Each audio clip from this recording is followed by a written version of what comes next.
7:16 de la mañana. Tenemos invitada especial a esta hora. Se trata de Juanita Rodríguez Catac. Ella es la country manager en Colombia de Bitso. Bitso estuvo en Binance, es decir, conoció al monstruo por dentro, hizo parte de Pro Bogotá, pero tiene varias curiosidades en su hoja de vida. Abogada de la Universidad de los Andes, pero luego se especializó en nuevas tecnologías, innovación, Information Technology de la Universidad Externado, hizo un máster en la Universidad Politécnica de Madrid también, de Sistemas e Información. Juanita, bienvenida a Primera Página Radio. Muchísimas gracias, Héctor Mario, por esta invitación. Estoy muy contenta de estar con ustedes la mañana de hoy.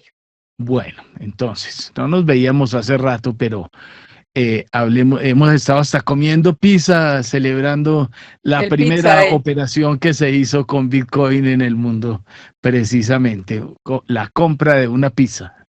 Bueno, hablemos, Juanita, vamos a hablar de varios temas. En esencia, cómo está avanzando el proyecto de ley que nada que arrisca a ser aprobado en el Congreso sobre las criptomonedas. Pero empecemos con la coyuntura, porque eso sí no me lo perdonaría. Obviamente que es un momento complicado para el mercado. Oí por ahí a alguien que me acuerdo mucho del MoneyCon, de donde me sacaron muy amablemente el señor de mis propias finanzas, diciendo que si había que pensar en acabar ya con el Bitcoin. O sea, esa exageración. ¿Qué está pasando exactamente en estos momentos en el mercado? Sí, estamos teniendo unos momentos difíciles en el mercado, pero no ha sido nada distinto a lo que ha pasado en otros ciclos con el Bitcoin. Para algunos es momento de comprar, no es que estoy haciendo yo ningún tipo de consejo ni nada de ese estilo. Para otros es la presencia, digamos, y el hecho de que Bitcoin se ha vuelto cada vez más un activo muy cercano al sistema financiero tradicional, en donde cada una de las cosas macroeconómicas le empieza también a pegar al Bitcoin y a su precio. Pero si nosotros nos fijamos en lo que está pasando con Bitcoin de manera permanente, en cómo son sus ciclos, siempre hemos tenido más o menos cada 4 años unos bajones importantes hasta del 50% del precio en los ciclos de Bitcoin. Entonces, hay muchos expertos que dicen que esto es normal en los ciclos de Bitcoin, que son momentos en que se restringe, como que el precio se aplana un poco y que esperarían que vuelva justamente el alza en este activo, que además tiene unas particularidades que hace que normalmente tienda en el largo plazo a aumentar su precio. Recordemos que solamente hay 21 millones de Bitcoin, entonces es escaso por definición y por diseño, digamos, en su diseño inicial.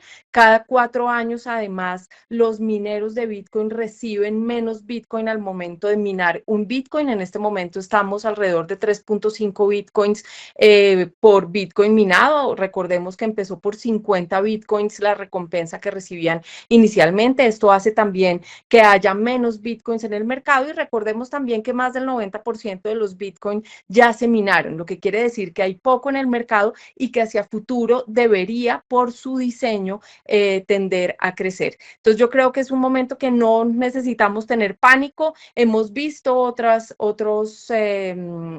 momentos muy parecidos en Bitcoin en el pasado. Bueno, oye, Juanita, aquí precisamente me preguntan aquí en el estudio, ¿qué es minar bitcoins? Porque eso es parte de las cosas. Incluso el año pasado, a fines del año pasado, tuve una reunión con varios mineros de Bitcoin en un bar del norte de Bogotá, y en Colombia se está minando Bitcoins en sitios donde se origina energía. Sí, y señor. generan la energía con gas y con desechos industriales. Entonces, ese es otro submundo pegado a esto, además que es el origen de las transacciones con Bitcoin. ¿Qué es eso? Bueno, voy a tratar de explicarlo de una manera sencilla, pero básicamente los Bitcoin están, el primer caso de uso de la tecnología blockchain. La tecnología blockchain es una base de datos, básicamente, en la que para poner una información nueva en la base de datos, tiene que tener una validación de toda la red. Esta validación de toda la red se hace en una cantidad de computadores al mismo tiempo en el mundo, miles de computadores que están resolviendo un problema matemático criptográfico y hace que solamente haya una respuesta posible y el primer computador que logre dar esa respuesta es el que termina poniendo ese eslabón en la cadena, ese pedacito de información en la base de datos. Eso se llama minar, básicamente. Al poner esas informaciones y completar ese eslaboncito en la cadena, tenemos un Bitcoin nuevo. Es como para explicarlo de manera sencilla, pero evidentemente necesita muchísima energía, muchísimos computadores resolviendo con una capacidad de cómputo muy importante, resolviendo esos problemas matemáticos de manera permanente. Sí, y lo que lleva también a muchos de los detractores a decir que se necesitan ingentes generadores de energía precisamente para realizar esas operaciones. Pero Sí, bueno, pero yo creo que la esas, técnica sí, lo va a arreglar. Yo creo que ajá. poco a poco se va a resolver. Bueno, entonces, otro punto. Estaba leyendo hace apenas 48 horas una nota de Strategy Inc., que es uno de los mayores tenedores de Bitcoins del mundo, porque hay que tener en cuenta que aquí también hay empresas que solo se dedican a comprar o tener como su activo principal el Bitcoin. Y dice que todavía no hay pánico, a pesar de que ha bajado más del 50% del precio o un 50% del precio del Bitcoin, porque puede tener, él cree, por el nivel de activos que tiene y de caja, que puede aguantar a que el Bitcoin baje a $8,000. ¿Eso no sería una exageración? Yo creo que es un poco mucho de lo que hemos visto, no, pues no podemos saber, el Bitcoin es muy volátil, pero de lo que hemos visto en los ciclos pasados, nunca ha bajado tanto, sí ha logrado bajar alrededor de 50%, 40%, pero bajonazos tan altos no hemos visto históricamente, entonces pues hay que ver qué pasa, pero como les digo yo, realmente el Bitcoin está diseñado para que en el largo plazo tienda siempre a subir. Bueno, entonces, ahora vamos al tema. Entonces, primero, la pregunta, estamos hablando con Juanita Rodríguez Catac, que es la country manager de Bitso. Primero, ¿qué es Bitso? ¿Qué hace Bitso? Esa es la primera. Y la segunda, vamos a pasar al tema que nos trajo acá. ¿Qué es lo que está pasando con la legislación, el proyecto, el marco regulador? Eh, bueno, que ha sido un problema. Por ejemplo, Primera Página ha sido uno de los pocos medios que tiene un programa dedicado a las criptomonedas desde hace más de casi 2 años. Entonces, la cosa no es novedad para nosotros. Para muchos es nuevo cuando cae el Bitcoin, pero cuando sube tratan de ocultarse y decir que están especulando. Contemos esa historia, por favor, Juanita. Bueno, Héctor Mario, mil gracias. Bitso es una empresa de origen mexicano que llevamos más de 11 años en el mundo cripto, entendiendo este mundo y poniéndoselo a disposición de los latinoamericanos. La idea es que todo el mundo en Latinoamérica pueda invertir en cripto. Tenemos más de 160 criptos listadas para que dependiendo del apetito de riesgo las personas puedan escoger, puedan educarse y puedan escoger en qué criptoactivo invertir, pero también tenemos hace más o menos 4 años una división que se llama Bitso Business, que busca lo que nuestro CEO y founder Daniel Fogel ha llamado hacer cripto útil. No es que invertir en cripto no sea útil, pero que lo podamos usar todos los días en muchos momentos de nuestra vida sin darnos cuenta necesariamente que estamos usando cripto, pero nos resuelve la vida. Y esto básicamente es la posibilidad de hacer pagos internacionales con stablecoins, que son las monedas estables que están referenciadas uno a uno contra monedas fiduciarias, como el dólar, como el peso, como el euro,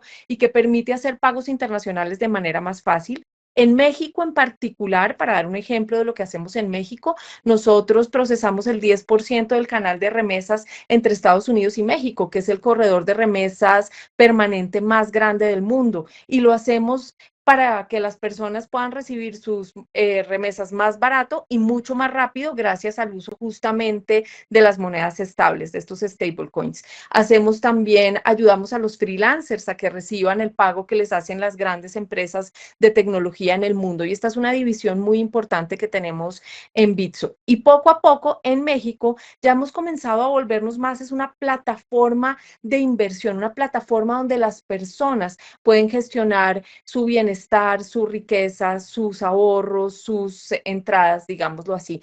Porque en Bitso, en México en particular, solamente allá, ya tenemos la posibilidad de que las personas también inviertan en bolsa y en distintos activos y en distintos instrumentos financieros en la misma plataforma. Bueno, ese es el punto uno. Segundo, la alejada posibilidad de que tengamos marco regulatorio en Colombia que se acabó el gobierno y tampoco. Bueno, entonces, Tampoco. exacto. ¿Cómo va ese asunto? Creo que van dos, tres proyectos muy avanzados que están casi que listos y nunca se someten a votación. ¿Cómo está funcionando esto? Así es, Héctor Mario, y ahí yo hago una cuñita. Para Bitso es muy importante estar en jurisdicciones con regulación. Nosotros apoyamos que se sacara la ley FinTech en México, estamos ya regulados en Argentina, en Brasil, es decir, en todas las jurisdicciones en donde trabajamos ya hay regulación de cripto. Es decir, yo creo que en la mayoría de los países del mundo hoy en día ya hay regulación de cripto, lo que hace que las empresas de cripto sean empresas reguladas, como hacemos parte del sistema financiero ampliado y estamos, digamos, de alguna manera de tú a tú con los bancos. ¿Qué ha pasado en Colombia? De alguna manera estamos uberizando la conversación, es decir, tratando de patear para adelante el desarrollar regulación en Colombia integral que pueda darle tranquilidad a los colombianos que invierten, pero también seguridad jurídica a las empresas que están en Colombia trabajando en estos temas. Entonces, yo le doy un ejemplo. Nosotros entramos a Colombia haciendo parte del sandbox regulatorio, muy optimistas, entramos con un banco en ese momento para ver cómo era la posibilidad de que entidades bancarias colombianas trabajaran de la mano del mundo cripto y pudieran atender a sus clientes en Colombia. Eso fue muy innovador en su momento, pero Colombia no tuvo un resultado de ese sandbox regulatorio. Sacaron solamente un comunicado de prensa en el que indicaban que se habían mitigado todos los riesgos, es decir, no se había materializado ninguno, pero no hubo una legislación. Lo que hubo de manera paralela es que en Colombia sí tenemos regulación tributaria que nos aplica, tenemos regulación toda en materia de lavado de activos, protección, digamos, contra este flagelo, tenemos que reportar y hay cada vez más claridad sobre el tema. Ahorita en diciembre las supersociedades sacó unas especificidades más que tenemos que seguir, tenemos oficial de cumplimiento, etcétera, y hay toda una regulación contable de cómo una empresa tiene que registrar los activos virtuales en su contabilidad. Pero entonces nos quedamos con una cantidad de obligaciones que no está mal, pero creo que de alguna manera no tenemos derechos, no está claro cómo podemos interactuar con los bancos, no tenemos claridades jurídicas que ha hecho que haya habido una serie de proyectos de ley que no han llegado a feliz destino, tristemente. Y sí, tenemos uno que iba para segundo debate en la Cámara de Representantes, en la Comisión Sexta, que estuvimos siguiendo y acompañando, porque cualquier iniciativa de regulación en la industria vamos a tratar de seguirla, pero que no ha llegado a feliz término. Por eso, de la mano de Colombia FinTech, nos pusimos en la tarea de proponer cómo debería ser esta regulación, cosas específicas que se deberían cambiar ya de cara a un siguiente gobierno, a un siguiente congreso, para ver si esta vez sí lo logramos. ¿Y qué cosas deberían cambiar? Bueno, pues, ¿qué deberíamos proponer? Acá yo lo voy a mostrar primero. Colombia FinTech sacó un libro, es casi una Biblia. Estos son casi 1000 páginas de propuestas para hacer un ecosistema FinTech cada vez más incluyente, competitivo e innovador. Esos son como los tres objetivos que buscan, y tiene un capítulo específico sobre el tema cripto. Lo primero que buscamos en el tema cripto es tratar de vencer esta fricción que hay entre el mundo financiero, bancario tradicional y el mundo cripto. Hay unas circulares y unos pronunciamientos antiguos de la Superintendencia Financiera que siguen vigentes, en el que básicamente de alguna manera, si digan que no son obligatorios, pero de alguna manera prohíben esa interacción. Y eso ha hecho que en muchos casos los bancos no abran cuentas al mundo cripto, no quieran trabajar de la mano, busquen la manera de hacerlo solos sin poder contar con la industria, y ha sido muy difícil entonces el crecimiento. Yo les recuerdo que de todas maneras en Colombia hay 5.5 millones de usuarios de cripto, y el año pasado se procesaron 44.000 millones de dólares, de acuerdo con las cifras de Chainalysis, solo en Colombia. Es decir, es un mercado que llegó para quedarse, y qué bueno poderle dar las reglas para seguir. Entonces, lo primero que se propone es que se deroguen esas circulares y que haya una legislación cripto integral que nos permita entender cómo tener una licencia cripto que no sea tan cara como la de un banco, que no nos ponga con unas dificultades tan terribles para eso si solamente vamos a hacer un pedacito, y que permita también que existan empresas cripto colombianas, como nosotros que somos mexicanos, como varios compañeros nuestros de la competencia que son argentinos. Qué bueno tener empresas en Latinoamérica trabajando en esto, y en Colombia son muy poquiticas las que han tratado de meterse en este mundo por la falta de claridad. ¿Qué nos hace falta también? Un registro de los proveedores de servicios de activos virtuales, para que los usuarios que quieren invertir en cripto entiendan cuáles son aquellos que cumplen con la regulación colombiana, que tienen todo un sistema de protección al consumidor, que tienen un representante legal en el país, que pueden llamar a decir, oiga, no encuentro mis fondos, ¿qué pasó? Hice una transacción que no la encuentro, ¿me pueden ayudar? Y que tengan esa certeza de que no están cayendo en uno de estos scams o estos esquemas Ponzi, que tratan de también usar el nombre de cripto para quedarse con la plata de la gente. Yo creo que eso es muy importante, es una recomendación del Gafi que Colombia no ha cumplido y que estamos en mora de hacerlo, y justamente con estas recomendaciones de Colombia FinTech que estamos también haciéndolas muy claras. Otra de las cosas que proponemos es que hay una prohibición expresa del Ministerio de Trabajo para que el salario en especie se pueda pagar en cripto. Y qué bueno sería para muchas personas poder recibir el 20% ese que se puede recibir en especie en monedas estables, porque es más fácil para ellos, porque quieren tener acceso a tener estos dólares digitales que llaman estas monedas estables, teniendo en cuenta que en Colombia no podemos tener cuentas en dólares, y no se puede en este momento. Proponemos justamente un cambio en ese sentido. Queremos también nosotros hoy en día, como sí tenemos regulación que nos hace reportar todas las transacciones a la UIAF y a estas autoridades para prevenir los temas de lavado de activos, en Colombia hay que reportar todas las transacciones de más de 150 dólares. Y en el mundo el estándar son $1000. ¿Qué está pasando? Que estamos reportando una cantidad de información que yo creo que al regulador le queda muy difícil ni siquiera leerla, que no se ven realmente cuándo puede haber una alarma o no, porque es una cantidad de información muy grande. Nosotros creemos que deberíamos calibrarlo a los $1000 internacionales para que realmente tenga sentido ese tipo digamos, de reportería. Y algo que nos parece muy importante es finalmente que empecemos a ver el futuro de no solamente los temas de inversión en cripto, sino en Colombia la posibilidad de que los exportadores pudieran usar monedas estables, stable coins, para pagar las facturas internacionales, todas las cosas que se hacen por obligatoria canalización, que se permitiera, y que el Banco de la República sacara un formulario, un formato de reporte donde hubiera la casillita que dijera stablecoins, y las personas pudieran aprovechar la eficiencia que trae estas monedas estables en rapidez, en menos cobro de comisiones, para que los exportadores pudieran usarla. Entonces hay todo un capítulo sobre ese tema. Y finalmente, Se habla también en este capítulo de futuro de todos los temas de tokenización de activos. ¿Cómo va a ser Colombia para hacer los cambios que necesita hacer en el Código Civil y en otras regulaciones para que las personas puedan tener tokens asociados a la propiedad que tienen y se empiece a desarrollar este caso de uso también? Entonces, hay muchísimas propuestas, son propuestas específicas de hay que cambiar esto o tal cosa, con las redacciones también muy específicas en un libro muy grande que realmente busca que el ecosistema fintech en Colombia dé un siguiente paso. Bueno, pues sí, el libro de Colombia FinTech, que es digamos, para mí es la Biblia actual para dónde va el asunto, para dónde va el asunto de la tecnología y demás cosas del asunto financiero y tecnológico en los próximos años. Bueno, pregunta, ¿y el proyecto se hundió en el segundo y hay que sacar uno nuevo? ¿Cómo es el proceso en el Congreso?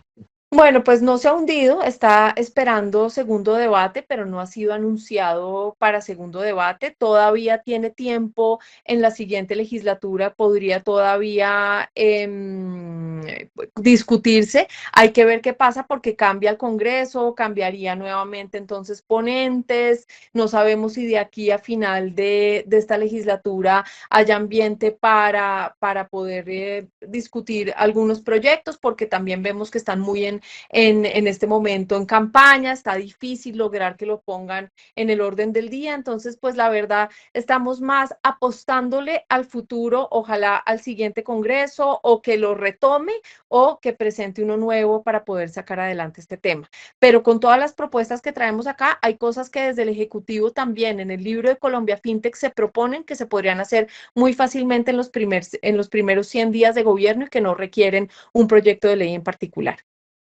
Bueno, Juanita, otra pregunta. Eh, digamos, de lo que ha pasado recientemente en el Congreso de Estados Unidos hay otro enfrentamiento precisamente y parte de lo que ha golpeado el precio del Bitcoin en las últimas semanas ha sido alguna legislación. ¿Cómo está ese proceso en Estados Unidos donde pues ya se dio un paso gigante que fue con la famosa bendición al ETF?